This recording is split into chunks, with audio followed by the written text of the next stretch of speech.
Full வீடு தான் இது. பாருங்கள், வீடு நல்லா அழகாக இருக்குது.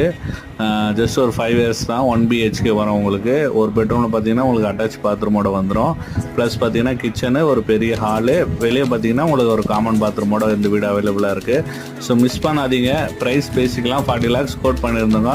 வாங்க, நேரில் வாங்க, பெஸ்ட்டாக பேசி உங்களுக்கு பெஸ்ட்டாக பண்ணி தரோம். டைரக்ட் ஓனர் பீஸ் தான். மிஸ் பண்ணிடாதீங்க. பட்டா ப்ராப்பர்ட்டி. நான் லோன் வேணும்னாலும் நம்ம லோன் பண்ணி கொடுத்துடலாம். இந்த லோ பட்ஜெட்டில் உங்களுக்கு வீடு கிடைக்கிறது கஷ்டம். ஏன்னா இன்றைக்கி நியூலி கன்ஸ்ட்ரக்ஷன் பார்த்தீங்கன்னா 55 லட்ச ரூபா ஆகுது இன்றைக்கி கால் கிரவுண்டில், அதாவது 600 ஸ்கொயர் ஃபீட்டில். ஆனால் உங்களுக்கு பார்த்தீங்கன்னா வெறும் 40 lakhs தான் கோட் பண்ணியிருக்கோம். நேரில் வாங்க, இன்னும் பெஸ்ட்டாக நான் ப்ரைஸ் கம்மி பண்ணியும் தரேன். வாங்க, மிஸ் பண்ணிடாதீங்க. இந்த வீடை பார்த்தீங்கன்னா உங்களுக்கு பிடிச்சிருந்தா, லோ பட்ஜெட்டில் வீடு பார்க்குறீங்கன்னா இந்த வீடு நீங்கள் தாராளமாக சூஸ் பண்ணிக்கலாம். நல்ல அழகான வீடு. மிஸ் பண்ணிவிட்டு அப்புறம் வந்து நிறைய பேர் கால் பண்ணுவீங்க எனக்கு 40 lakhsல வேணும்னு. ஸோ பார்த்தீங்கன்னா பிடிச்சிருந்தா உடனே வந்து புக் பண்ணுங்கள். ஏன்னா ஆல்ரெடி நிறைய கிளைண்ட் வந்து பார்த்துட்டு